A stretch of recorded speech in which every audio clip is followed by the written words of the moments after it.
And a good Wednesday morning to you. Welcome into the Nick Craig Show, streaming live this morning on YouTube, Rumble, X, and Facebook. Don't forget that you can take the show with you 24/7 on demand in your favorite podcast app. Just search for the Nick Craig Show wherever you get your podcasts, or you can listen online by visiting the website nickcraig.com. Our show this morning is brought to you in part by the Law Group. Visit them online at lawgroupnc.com or give them a call, 910-251-6088. That's 910-251-6088. We'll have more from them coming up a little bit later on in the program this morning. All right, we'll start off where we have the last couple of days. Day 8 now of a federal government shutdown continuing in Washington, D.C., as from all accounts, listening to short press conferences yesterday from House Speaker Mike Johnson, the House Minority Leader, and Hakeem Jeffries. No discussions, at least that anybody has telegraphed publicly, is happening. Jeffries even making the point saying, the Trump administration, they've been radio silent since the beginning of this shutdown, which I don't believe for one second.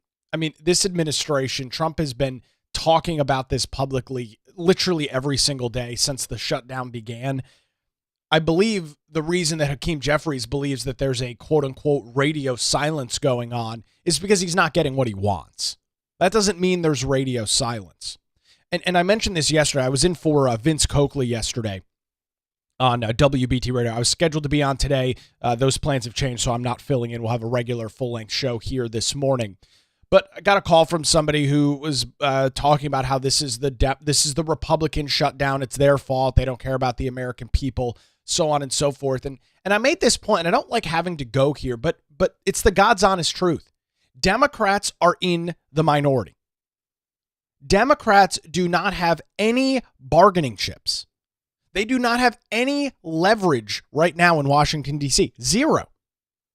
And that is in large part due to their own miserable failure last election cycle. And in large part due to 4 previous years of Democrat control. I don't have any sympathy for them. I don't have sympathy for Hakeem Jeffries or Chuck Schumer or any other Democrat that's wallowing around talking about how, oh, woe is me, and the administration won't talk to us, and oh, God, it's just so mean and terrible. You guys put forth an atrocious presidential candidate in Kamala Harris 100 days before the election. A very unlikable figure in Harris. Somebody whose track record as the vice president, to say is non-existent is almost an understatement because we never heard from her. She was tasked with very few things, one of them being the border czar. We saw how well that worked out for the Democrats, as immigration issues were one of the top, when you looked at political polling before the election, most presidential polls would ask, what is the top issue that's on your mind? Or list two or three of the top issues that are causing you to get out and vote later on this year. And immigration was almost always at the tippy top or in the top 2 or 3 of those lists. So Democrats ran a terrible candidate for president. Democrats failed to message on any substantial issues. And as a result, Trump won 7 of 7 swing states, won the popular vote for the first time in 20 years as a Republican. Republicans controlled and held on to their majority in the House and overextended what they were expected to get in terms of majorities in the Senate. That's the purely political picture that is in front of us. And as great as it is right now for Republicans, there will come a time where we will be the minority party once again. It happened not very long ago. Go back 3 or 4 years. We were in the exact same boat. It sucks being in the minority party. No question about it. But the reality is very simple. You're in the minority party. You have no bargaining chips. You have no leverage. And the reality is very simple. Nobody is obligated to work with you. I mean, you hear this all the time in North Carolina in the General Assembly. You'll hear Democrats like Deb Butler here in New Hanover County up on the floor of the North Carolina House griping and complaining about how, oh, you guys aren't willing to work with us and you didn't even have any conversations with us. We're not obligated to. We're the majority party. We're the ones that are in control. Voters have determined that they would rather have more Republicans in the General Assembly than Democrats. In the case of North Carolina politics, a supermajority in the Senate and one vote shy of that supermajority in the House. You turn your attention to Washington, D.C. Now you've got a similar situation. Trump controlling it all, running it all from the Oval Office. Strong majority in the Senate. And while there's a majority in the House, it's only a couple of votes, but it's still a majority. So this idea that when Republicans are in power, they are obligated, that they need to bend over backwards to meet the will of Democrats is just not the way that government works. When Democrats are in power, it's the exact same way. Now, could you make the argument that you hoped it wasn't that way? Could you make the argument that you wished that even the minority party was part of the discussion in the room? Sure. And I'd be open to that conversation, but it takes two to tango. And you and I know damn well that the next time Democrats have majorities in the House, the Senate, and the White House, they will not be willing to have any conversations with Republicans in the minority. They won't. And I don't think they inherently should. That's how government works. It's a popularity contest. The party that's in the majority gets to govern, gets to lead. It's really that simple. Just because you lost, just because you don't have a majority, does not obligate other individuals to bow down to your beliefs and your ideas. That's just not how it works. And so if Democrats want to gripe and complain about that now, the next time that they're in leadership, they need to set the standard. They need to say, we didn't like when we were in the minority. We didn't like that we weren't part of all of these conversations. We are going to extend the olive branch. We are going to work with the minority party. If that happens, then I think Republicans need to do the same. But it's Democrats that need to take the first step. Because it's too often that Republicans are in the position where we have to use the word compromise. Oh, we have to compromise. When Republicans compromise, Democrats get the vast majority of what they want. It is a tale as old as time. And it's something that I'm not interested in doing anymore. Like Trump said, the C word, compromise. I don't do it. I don't like it. Anytime I hear a Republican, the word compromise flow out of their mouth, it is an immediate red flag as to what's going on. So the shutdown continues, day 8. Next week, 1 week from now, we are going to be seeing something probably very interesting on the 15th. That is when the next pay period is for federal employees. They got paid 1 week ago on the 1st. Next paycheck set to go out on the 15th. So my stance remains the same. I will admit when I'm wrong, I'm wrong. I thought this would have been resolved by last week, but I see very little situations, very little circumstances where Democrats allow this to go on for another week. It's a losing political battle for them. The American people believe, even Democrats believe, it's the Democrats' fault for shutting down the government. We looked at that polling last week. It's not a good situation for them. So the stalemate continues. The shutdown continues. It's not immediately clear if any votes are going to take place in the Senate today. We'll keep an eye on all of the details right here on the Nick Craig Show. All right, on to some other news this morning. We've got some interesting media news to get into, including some shakeups over at CBS News with Bari Weiss. We'll get into some of those details. But before, we've got a brand new poll out from Gallup. This is something that if you are a longtime follower of me and joined me back on the radio here when I was hosting mornings in Wilmington, I talked about this poll a lot. This is Gallup, the Gallup poll's Trust in Media. This is a poll that they have been conducting pretty regularly since 1972. So this goes back multiple decades. And so every year they continue to ask people, they continue to conduct a survey asking about the trust in media. And for the last really couple of decades or so, we have seen a major decline in trust. And we've got the new numbers out this morning from Gallup. This is what they look like in 2025. Only 28% of people have either a great deal or a fair amount of trust in mass media, which is described as newspapers, television, and radio. 28%. That is the lowest number ever in the Gallup poll. 1 year ago, that number was at 31%. Back in 2023, it was at 32%, 34% in 2022, 36% in 2021. So you have seen a massive drop off in individuals in their overall trust in mass media. Looking at some of the other respondents to this, 36% of individuals, the highest number in this poll since 2014, have not very much confidence at all.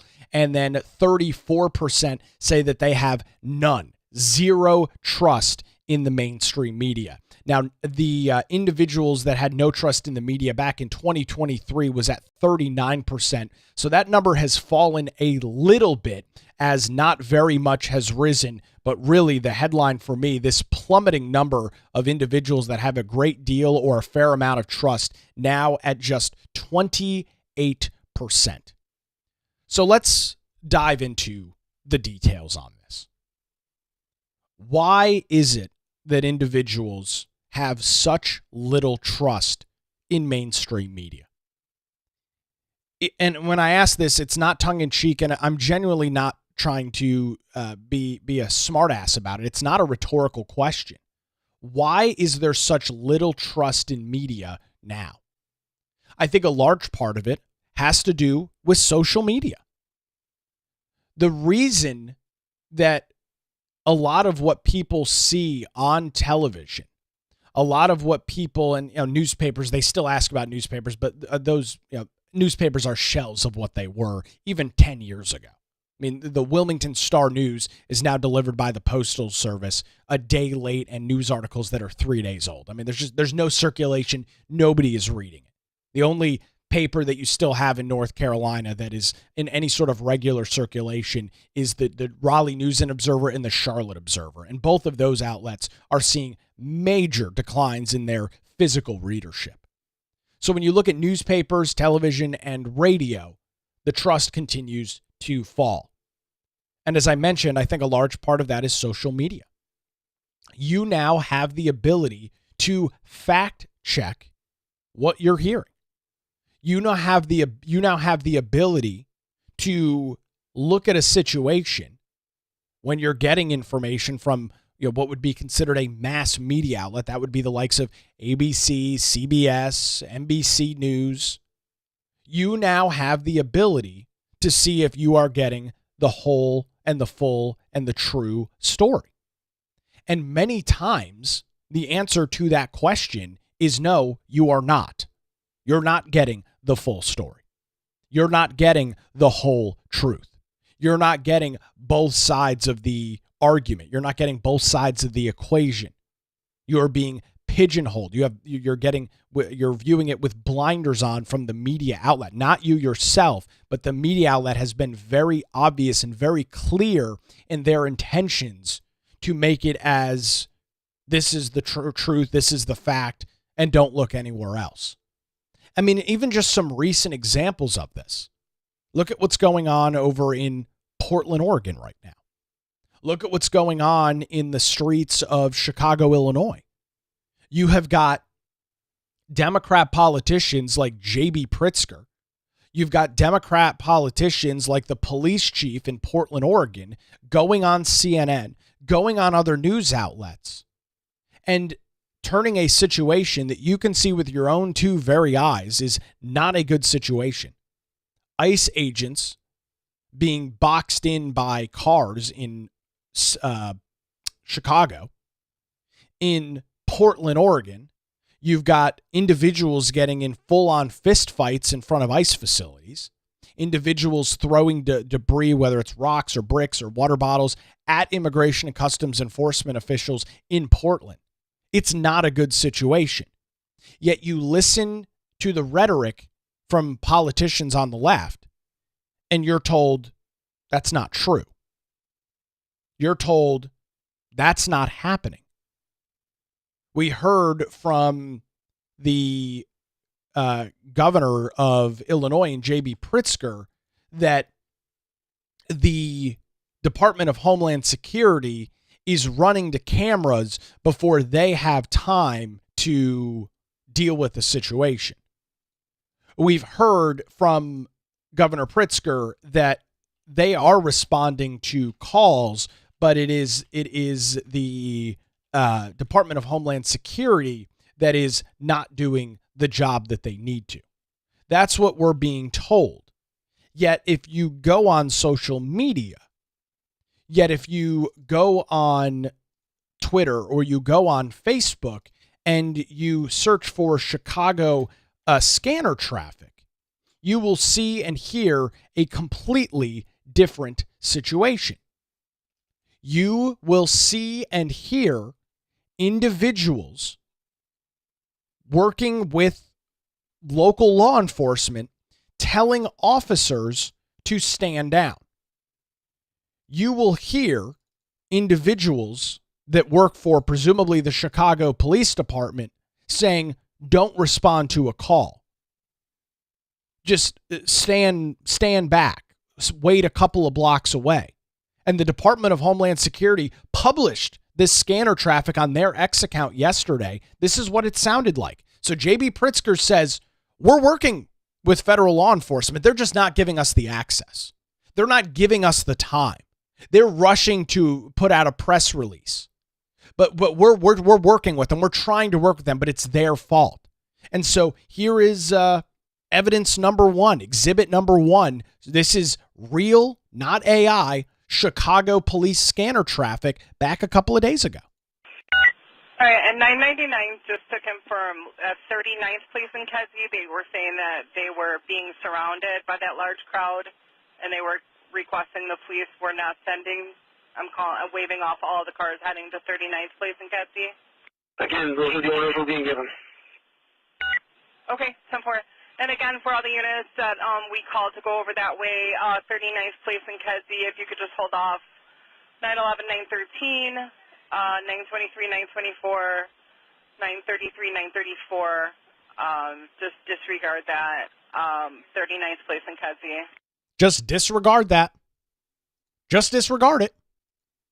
So you watch mainstream media and you are told that people like Brandon Johnson, who is the mayor of Chicago, you're told that people like J.B. Pritzker, the governor of Illinois, that they are working with federal law enforcement, that they are doing everything in their power to work with the federal authorities. That's what you're being told. Yet, when you listen to the actual scanner traffic, it is blatantly obvious and blatantly clear that that is not happening. And this stuff is readily available. You don't have to go to the deep depths of the internet to find these clips. They're all over X. They're all over Facebook, which are, of course, two of the most prominent social media channels. I'm sure it's all over Instagram and TikTok as well. So again, we look back at the numbers. We go back to the Gallup poll, and we see that trust, people that have a great deal or a fair amount of trust in mass media, is at 28%. I think that is probably the largest reason why. Now, each and every single person who wants to, let's be clear, not everybody wants to, not everybody has the time to, but for individuals that want to verify the information that they're getting, for individuals that want to see if they're getting the full story, they have the ability to do so. And more times than not, when they search this out for themselves, when they go and, again, you don't have to dig very long. You don't have to spend 6 hours doing research. You just simply go to X or simply go to Facebook and search what's going on. You will find that the story that you were told by mass media or mainstream media was not the full story, was not exactly the way that it played out. I have absolutely zero. If I could have less than zero, I would. But I have absolutely zero sympathy for mass media. I have absolutely zero sympathy for major media outlets that are shedding viewers, that are firing the employees, that are having to cut their staff. I have zero sympathy. Now, it sucks that people are losing their jobs. Absolutely. I'm not in favor of that. I'm not one of these everybody needs to be fired kind of people. But everything that we are witnessing right now is due to the fact that media outlets over the last 20 or 30 years have decided that it is no longer important to propose and lay out the facts for individuals to come up with an opinion. They have decided that they are the ones that are going to tell you what your opinion should be. Now, let's be clear and let's understand the two different sectors of mass media. You have got what is supposed to be journalism and news, and then you have opinion. And those are two different things, and they should be two different things. But unfortunately, in our modern media society, the line between those two sectors is incredibly blurry. And in some cases, I might argue the opinion section has become the news section and vice versa. There is very little journalism that is left in American media.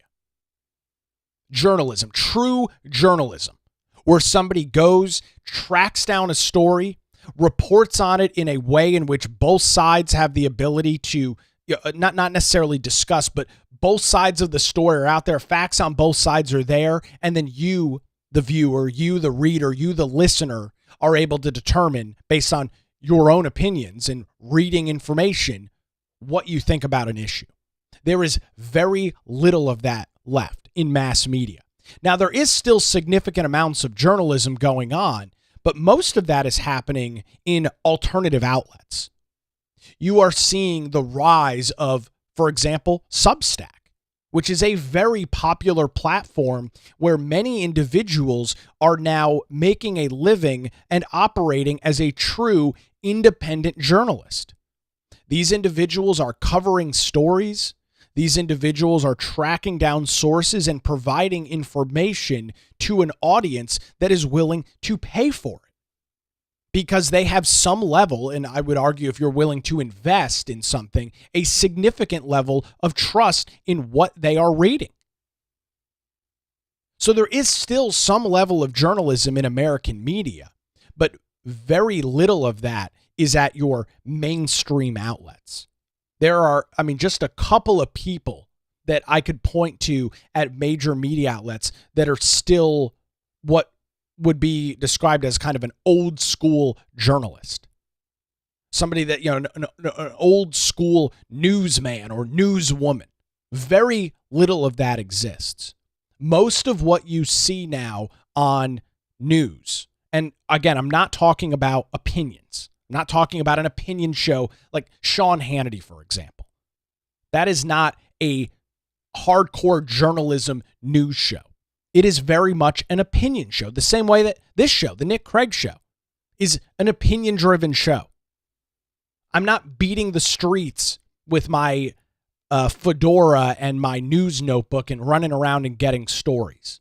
There is a difference, and there should be a difference between what is considered news and what is considered commentary and opinion. There is a difference, and there should be a difference. However, when you turn on the 6:30 news on ABC, NBC, or CBS, those, by definition, are news programs. Every single one of them has news built into it. The NBC nightly news, it's built literally into the name. The CBS evening news, built right into the name. And I'm forgetting the name of the ABC show with David Muir. But same thing there. ABC World News Tonight. News built into all three of those show names. And so when I hear news, I am expecting the individual who is presenting the information to be a straight shooter. This is me as a media consumer. And I am probably in the 1% of those that consume media. I consume media when I'm not sleeping, that I'm consuming media, plain and simple. When I see news in what you're doing, I expect news. I expect some level of information that paints two different stories, that paints the facts of a situation, the facts of a case, so that I, as an informed individual, can draw my own conclusion. But if you turn on these shows, which I will admit I used to watch the evening newscasts a lot more regularly, I really don't anymore because they've just gotten so hard to watch. They've gotten so hard to try and digest. I just don't do it anymore. And I consume a lot of media on both sides. But those shows are just skeletons of what they were. And so you turn that on and you're not seeing news. You're very quickly able to fact check what you're seeing by just opening up your phone. Using Face ID, using a fingerprint, you're on Facebook or you're on Twitter, you're on X, and you're able to determine that what you were just told is complete and total BS in the matter of 3 or 4 seconds. It's that quick. You don't have to have a background in journalism to try and get the full story anymore. And so when I look at these numbers and I see that only 28% of individuals now have a great deal or a fair amount of trust in mass media, it's totally predictable. Outlets like ABC, NBC, and CBS have determined that it is no longer in their best interests to report the news. These entities have determined that it is now more important to tell you what to think than how to think. And there's a very key difference between those two things. Giving you the information so that you can think is very different than saying this is what your opinion needs to be. And when you purposefully misrepresent facts, when you purposefully even ignore an entire side of a story for your own political gain, that's no longer news. We're going to be talking about Bari Weiss and the Free Press coming up here in just a couple of minutes. But you'll remember back a couple of years ago, is it 2 years ago now, 3 years ago now, an individual by the name of Yuri Berliner, who was a 30-some-odd year veteran of NPR in Washington, D.C. He went to the Free Press and wrote a scathing story on what was going on within the NPR newsroom. He talked about that in years past, that newsroom was filled with individuals that were interested in asking questions, interested in seeing both sides of the story, and described how that had all but completely evaporated at NPR, and that the newsroom there had become nothing more than just partisan hacks reporting on information that they wanted to, reporting on information that they felt their audience only needed to hear one side of it. It is what caused him to break his silence a couple of years ago, and it eventually led to his termination at NPR because he was willing to call out a media entity. And by the way, Yuri Berliner was not a conservative, not a Republican. He is a self-described liberal, but he is a traditional journalist and was, and I would assume continues to be a traditional journalist, interested in both sides, interested in all of the fact. And we don't see much of that anymore. A large part of this as well is look at what's going on in journalism schools. Look at what's going on in higher education. They are pumping out 22, 23, 24-year-olds who are politically left being indoctrinated through college. And those are the individuals that are going and working at your local TV stations. Those are the individuals that are covering local news. These people, these young adults are indoctrinated through college. They're indoctrinated to be bleeding heart liberals. So they graduate, they get a job here in a market like Wilmington is a great example of a market for first jobs right out of college. And you can see the liberal bias. You can see the liberal point of view immediately. And it's because many of these individuals have never been challenged. They've been told that the liberal point of view, that the story that paints Republicans in a bad light, the story that paints Democrats in a good light is all that needs to be reported, plain and simple. You see it all the freaking time. So between social media and your ability to now get information yourself, the lack of any sort of journalistic integrity that exists within higher education, and outlets carrying water for a political party that they have a vested interest in, now 28% of people have any sort of trust in the media. 34% say they have none at all, and 36% say not very much. It's self-inflicted.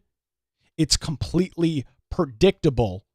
And it will, the reality is very simple. The demise of mainstream media is ongoing, and it will only continue. Plain and simple.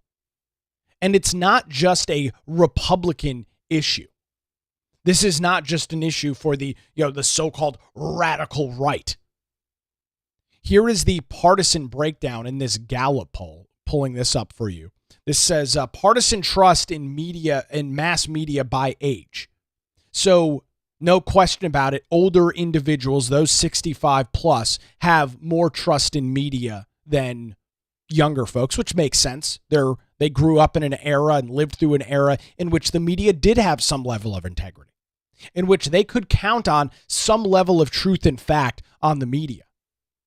But when you look at these numbers, 18 to 29 years old, only 38% of self-described Democrats have a great deal or a fair amount of trust in media, less than 40%. For independents, that number's at 29%. And for Republicans, that's at 12%. You go to the age block of 30 to 49, only 6% of Republicans have a great deal or a fair amount of trust in media, followed by just 24% of independents and 42% of Democrats. So this is, folks, obviously the lows are very low on the Republican side, but this is across the board. You have to be over 50 years old and a Democrat to have even a 50-50 shot of having trust in mainstream media. That is a very small sector of individuals that trust what you're saying. Only 24% of independents 30 to 49 trust the media. And 50 to 64, the number's even lower, only 23%. So this is a bipartisan issue. This is something that the media has gone on an intentional mission on over the last 30 years, that they were going to step aside from fact, step aside from reporting the news and allowing you to make up your own mind. And the end result is the audience turns away. The audience goes and looks somewhere else. Now, back 50 years ago, that was tough. There was very few places to go. Prior to the days of cable television and the internet, your option was 2, maybe 3 local television stations over the air with your rabbit ear antennas, and then a handful of radio stations, a couple of newspapers maybe. That was your choice. If you didn't like anything there, you were SOL. That's your option. But here in 2025, it's a completely different ballgame. If you don't like what you're seeing in the news, if you don't like that you are being pandered to by a media outlet, not only can you turn it off, but you can go and search out and find something that's different. And it's why you've seen the rise of alternative media. It's why you have seen the rise of content creation that is news, some of it news focused, some of it opinion focused, that is very, very successful. In some cases, pulling in tens of millions, if not hundreds of millions of views every single month. You've seen the rise of Substack, like we just talked about, where people that are over there reporting on news, reporting on issues, and individuals are supporting it financially. You've seen the rise of services like Patreon, right? We use Patreon here for the Nick Craig Show. You've seen a lot of individuals. They're using that as their ability to generate an income while doing either news, commentary, opinion that individuals support. The demise of mainstream media some of it is just based on the fact that technology is available and folks have more choices. That is inevitable. When technology changes, when people have more choices, they tend to act on those choices, right? Some of it is just going to happen with the changing of the times, right? Newspapers, why are those not really in demand anymore? Well, because everything that you read is old versus when you can pick up your phone and in the matter of seconds see what is going on across the world in real time. You can't do that with a printed piece of paper. You can't do that with something that is printed overnight and delivered to your door the next morning. That's a very hard medium. Newspapers have declined because of it. Radio, with competition now from Spotify, Apple Music, Pandora, the ability for you to listen to radio stations across the country on iHeartRadio and TuneIn and Odyssey and all these other apps. You're no longer required to listen to what's going on in your local community.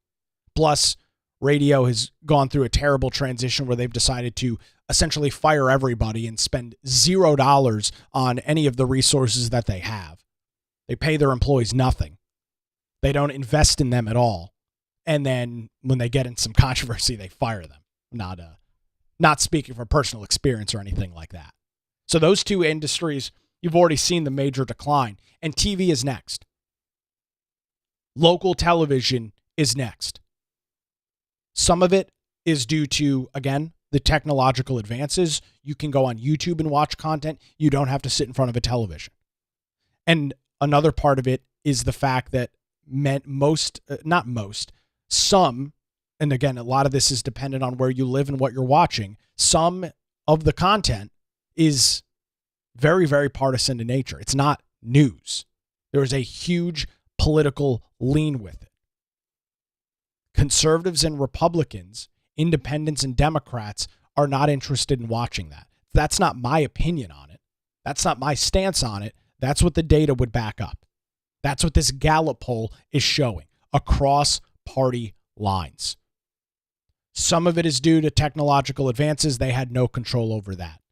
But I think a lot of it has to do with very clear directives, very clear decisions from these media outlets to step away from journalism and get into full-on political opinion and full-on political commentary. There is a place for that. It is very successful. You can look at the litany of shows on Fox News that are incredibly successful. You can look at the shows on MSNBC and CNN that are successful. You can look at news outlets online publications, podcasts, radio shows that are very opinionated, very commentary based, that are very successful. But there is a clear distinction, and there needs to be a clear distinction between opinion and commentary and news. It's why you will never hear me say that I am a journalist. I'm not. I've never pretended to be a journalist. I have never told anybody that I'm a journalist. I used to be a morning talk radio host in Wilmington. Now I'm a podcaster. And if you look at for example, the description of this show, you will see that this is not a hardcore news show. I don't make it out to be one. I don't pretend that that's what you're getting when you tune in, because it's important. There is a key difference. There is something that there does need to be a distinction between what is news and what is opinion. Here's the description for this show. The Nick Craig Show is a daily podcast offering sharp insights and bold commentary on the latest political developments in Wilmington, North Carolina, across the state, and on the national stage. Hosted by Nick Craig, the show delves into local issues, state politics, and pressing national debates, delivering a mix of analysis, opinion, and humor to keep listeners informed and engaged. Nowhere in that do you see hard news. The show is not called the Nick Craig News Show. That is very intentional. There does need to be that distinction. However, many mainstream media outlets do not feel that it is important for that distinction to exist. Many mainstream media outlets feel that it is not relevant to draw a very clear divide as to what is opinion and what is news. And the end result is too much opinion has worked into the news space, and now the media, the public, the viewers, the listeners, the readers have shifted away. If they're going to get opinion, they can get it better elsewhere. That's the plain situation. That is the monster that has been created by those in charge within mainstream media outlets. So I'll have a link to this over at our Patreon channel where you can support the show financially. Patreon.com/Nick Craig. I'll have a link to this Gallup poll coming up here in just a couple of minutes. We'll talk about some changes, big time changes going on over at CBS News, with a new head of that entity in Bari Weiss. We'll get to some of your comments as well, plus some local news on the Board of Elections front. All of that coming up as the Nick Craig Show rolls on this morning. But before that, this show, and as you see with many other independent media outlets, we are only supported and only able to stay on the air thanks to local companies and support from our audience. And I do want to thank and tell you about the Law Group here in Wilmington. Melissa Gott and her team at the Law Group have been serving southeastern North Carolina since 2003. Their experienced attorneys are the best. They provide high quality, affordable legal services across the eastern half of our state. Whether you're facing a variety of issues, divorce, real estate transactions, maybe you're in a position where you need a strong defense, the Law Group has your back. Their dedicated team ensures your questions are answered and issues are resolved as quickly as possible. Great news, folks. They're located in downtown Wilmington and just a phone call away at 910-251-6088, or you can visit them online at lawgroupnc.com. Give them a call, 910-251-6088, or visit their website, lawgroupnc.com. The Law Group, experience and dedication you can rely on. We appreciate the Law Group and their continued support of the Nick Craig Show. All right, quick break. We'll come back, talk about what's going on over at CBS News, plus some local things happening here across southeastern North Carolina. An interesting committee meeting happening in the North Carolina House today. A lot more to get into as the Nick Craig Show rolls on a Wednesday morning, streaming live, YouTube, Rumble, X, Facebook, and 24/7, wherever you get your podcasts.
And a good Wednesday morning to you. Welcome back to the Nick Craig Show. Thanks for starting your morning or spending part of your day with us. Keeping our thread this morning on the media landscape, CBS News has a brand new editor-in-chief. That is now an individual by the name of Bari Weiss. She used to work for the New York Times. She then split from the New York Times and started the Free Press.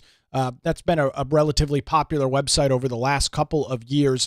They were the ones that gave platform and exposed and brought Yuri Berliner's story, the NPR journalist that a couple of years ago decided that he was going to go public.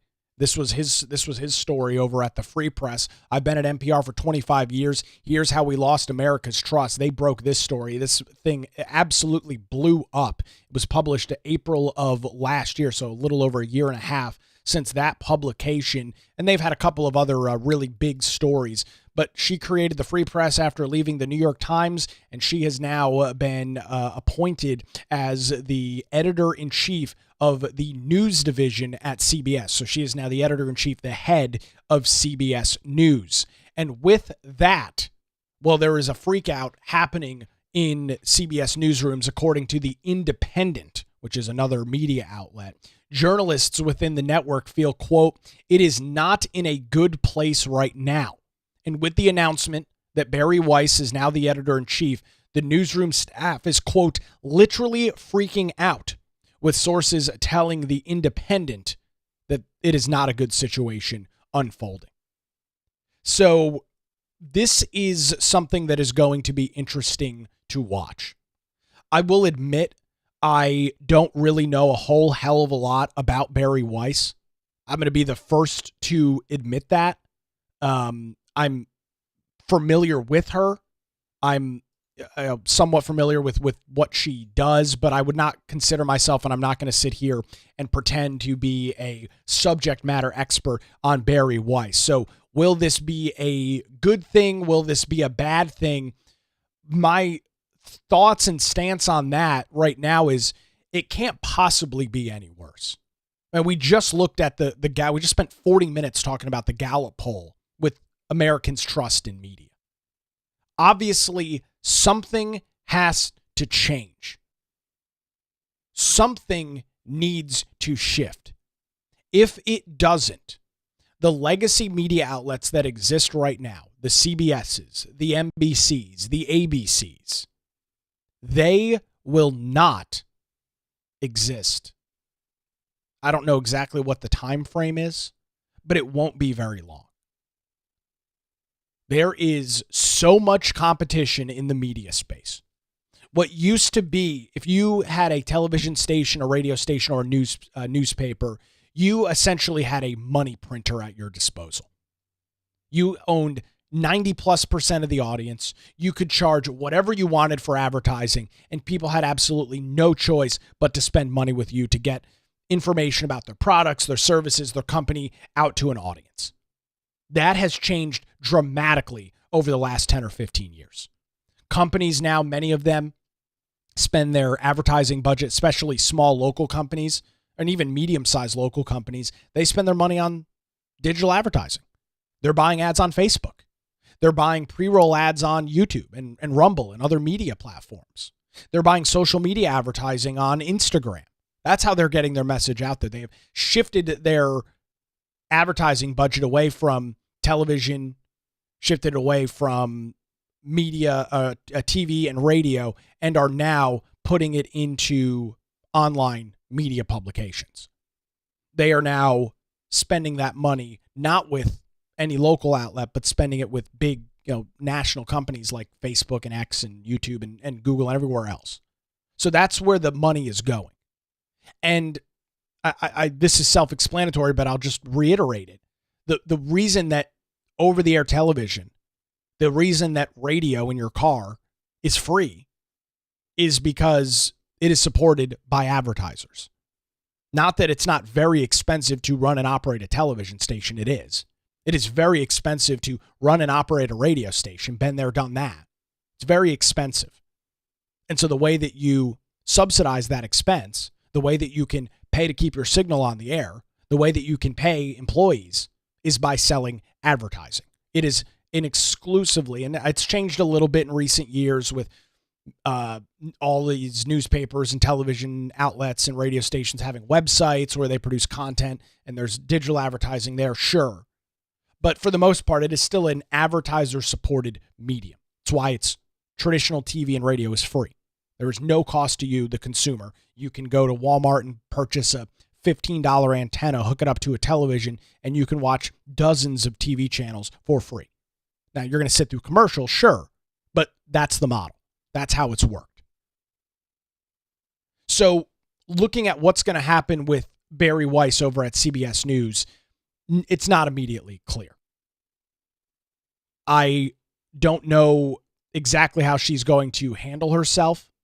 One thing I can say is I don't believe that she is a hardcore conservative. I'm not even sure that she's necessarily a Republican. But in my tertiary research of her over the last couple of days, one of the things that she has been consistent on is this kind of woke agenda.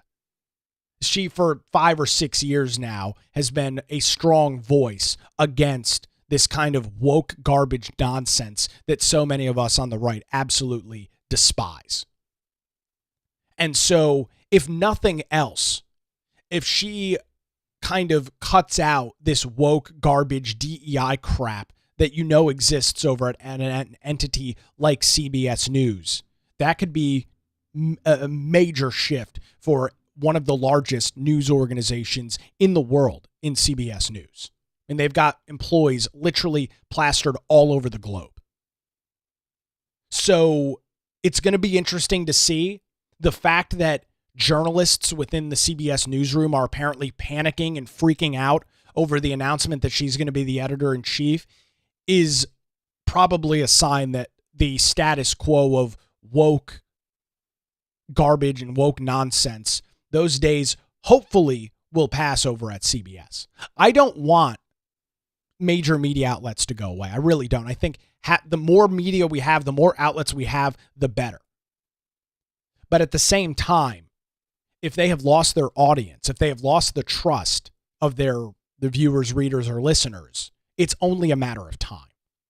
And so these outlets like CBS, like NBC, like ABC, they have a lot of work to do to try and win back an audience. They have a lot of work to do to win back some level of trust. So it's going to be interesting to see. She just got appointed to that position. I think it like literally a couple days ago, like Monday maybe. So this is obviously no major wholesale changes have happened yet. It's something that I'm definitely going to be keeping a close eye on to see.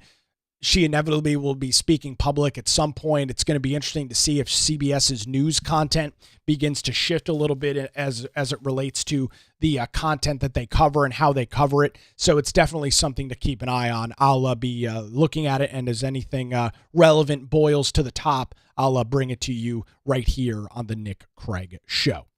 All right, into some local news this morning. A pretty surprising announcement out yesterday from the New Hanover County Board of Elections. The election director in Ray Hunter Havens has announced an immediate retirement effective literally yesterday. Interesting. Here's the statement that I was emailed last night from the board.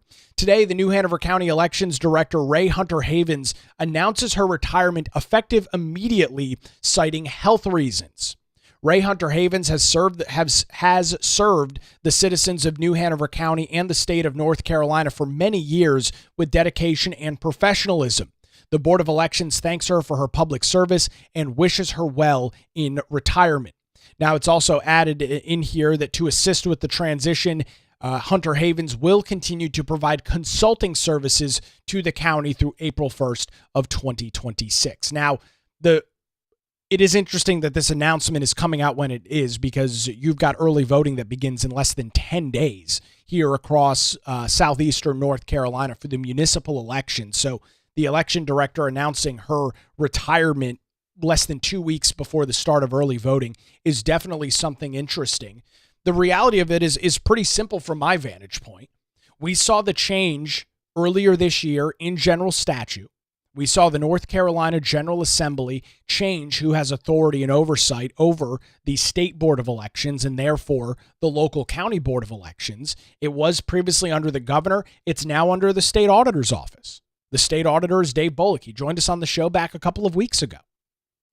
And with that change, you are seeing a shift in the board from Democrat control to Republican control. Now, I'll admit I don't know Ray Hunter Havens very well. I've had some limited interactions with her out at early voting locations and things of that nature. But what I do know is that last election cycle, New Hanover County had a serious problem. They were the last county in the state, out of 100 counties, they were the last county in the state to report any election day results. Then you'll remember after the election, there was questions about ballots that were not counted on time. You had a huge process that played out for about 2 weeks where it was unclear who was going to be on the New Hanover County Board of Commissioners.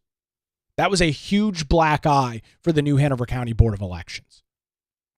And there was a back and forth with the state board. Oh, you told us we could do this. You told us that we were allowed to do it. Then the state board claps back and says, no, we never told you could do this. You were breaking the law. I mean, just a mess. So she's citing health concerns. Hope that everything is all right with her and it's not anything too serious. But it's time for a change at the New Hanover County Board of Elections. You've already seen a change there. It is now a 3-2 Republican to Democrat majority. And I think it only makes sense with that change that you get a new elections director in there. So early voting begins here in the next couple of, actually literally starts next week on the 16th. That is next Thursday. So a week from tomorrow when that begins. That's, of course, incredibly relevant and important. We'll be chatting with the three Republican candidates running for Wilmington City Council and Mayor: Luke Waddell, Richard Collier, and Billy Craig, who I will note, no relation at all. We just happen to have the same last name. We'll be chatting with them in the next week or two as we head into early voting and head into Election Day for the municipal elections coming up here in early November. And we'll see if there's any more fallout, any more discussion over what's going on at the state board of New Hanover County Board of Elections. But the news this morning, again, the director and Ray Hunter Havens, she is out effective immediately. However, it is noted that she will provide some consulting services through April of next year. So we'll keep an eye on that and see who gets tapped to take up that position as the next election director. In some statewide news, something that I'm going to be keeping an eye on today, while the General Assembly is not expected to be back in their full capacity until the 20th of this month, there is an interesting committee meeting that is happening this afternoon. The House Select Committee on Government Efficiency. This was something that was started in direct response to, of course, DOGE at the federal level. We talked about this a couple of months ago when this first started. And it's exactly what it sounds like. It is a entity dealing with government efficiency. We all know that at the federal level, the state level, and even at the local level, the most local level of government, there are huge wastes of money that exist. There are huge efficiency issues that exist. It is government after all. There's no incentive to be efficient. When you need more money, you just raise taxes. When you need more money, you just take more from the citizens. There's very little incentive. I might argue no incentive at all to be fiscally responsible and to be efficient with the resources that you have. So this committee is meeting today.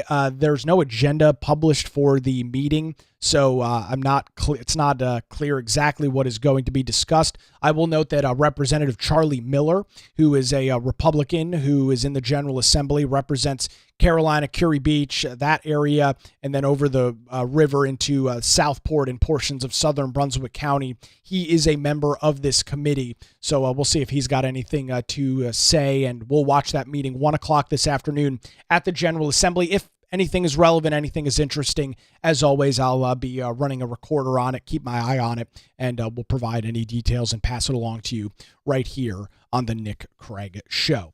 Again, I was mentioned yesterday that I was going to be in on radio the next couple of days. So those plans have changed, so I am not in today. This is your only shot to hear me for the rest of the day today.